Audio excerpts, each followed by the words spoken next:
Tenho a USP, mas é como se fosse, porque passou muito tempo, né?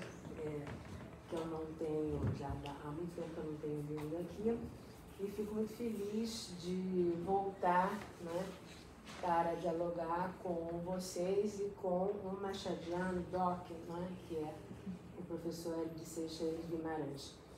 Então, antes de entrar no tema específico de hoje, eu queria contar para vocês como é que eu, de certa maneira, entrei nessa questão, né, desse diálogo de Machado de Assis com Dante. E foi assim, da seguinte maneira: eu estava no meu estúdio na Universidade de Roma quando bateu à minha porta um colega muito, digamos assim, importante, pela sua importância acadêmica, institucional, o professor Roberto Antonelli, que hoje é o presidente da Academia dei Lincei, e quem não conhece, uma academia que foi fundada em 1603 e que era a academia do Galileu Galilei e do atual prêmio de Física, né? Nobel de Física.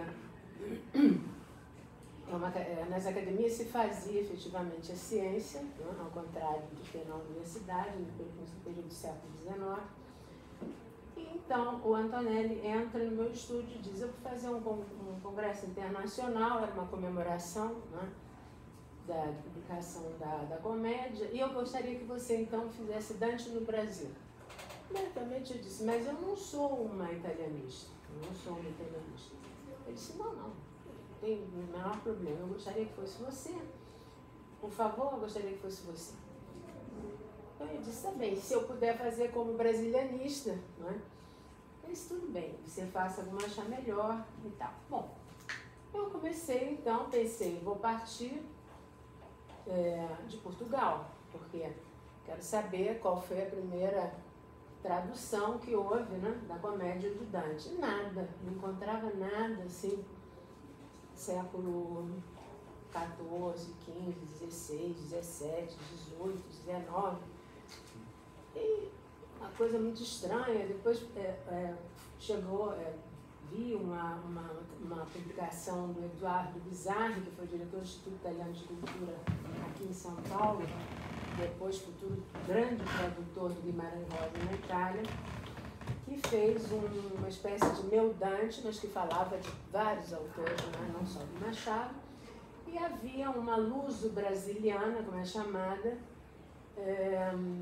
publicada em Lisboa.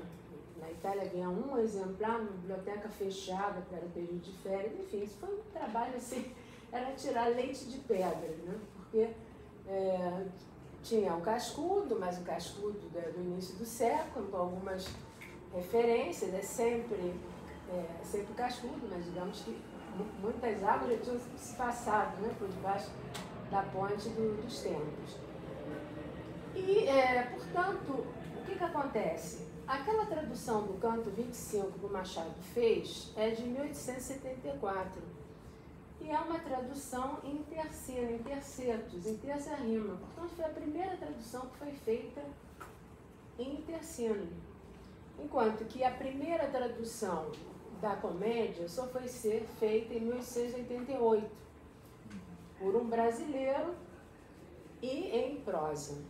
Em 1886 saiu em Lisboa também uma tradução do Inferno em prosa, mas daí você já vê, não é, como é que a relação do Machado, não é, se estabelece de uma forma privilegiada, não é, com o Dante. Foi interessante que nesse congresso, inclusive, pediram que eu lesse em voz alta, né, uma parte dessa tradução, que vocês sabem que é muito importante, né, essa cadência, né, essa tríade de versos, né, como se fosse uma espécie de uma respiração, né, alguma coisa que nos levasse mesmo para esse clima, digamos assim, do poema.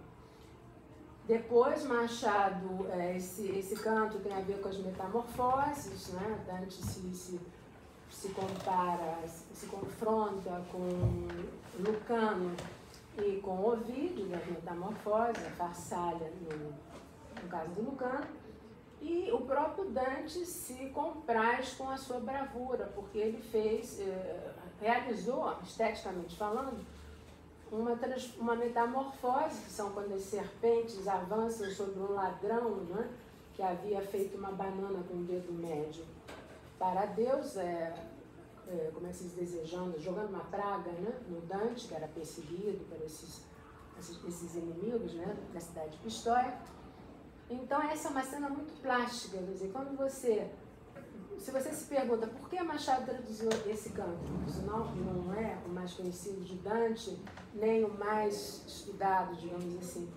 A razão está no Machado, né? A razão é no sentido de que ele fica impressionado com aquela plasticidade, com aquele movimento, com aquele jogo, né? Com a cadeia intertextual também, com o fato de que o poeta se insere no poema, que é uma coisa muito moderna, né? Do século XIV. E ele então repete isso depois no Quincas Borba, quando ele insere, não é, essa metamorfose, e agora vai ser a metamorfose do Rubião, né, do capítulo 145 ao 148, quando ele começa a ficar esquizofrênico com aquela situação que ele não domina na corte, né, da relação com a Sofia, e então ele insere um parágrafo, mas vocês vejam bem quanto ele trabalhou, né, para depois desenvolver esse fio, né, que é enxertado dentro do narrativo. Eu não vou falar muito disso, é só para vocês terem um pouco a ideia de que trabalhar com esse diálogo de Machado de Assis com Dante significa, então, mexer com vários fios e ter uma ideia também do contexto, não é? Porque não é simplesmente traduzir o Dante. Eu traduzo Dante, mas nesse contexto do qual eu estou falando para vocês. Indo, então, para o nosso tema especificamente, eu lembraria o seguinte, que Isaú e Jacó, penúltimo romance de Machado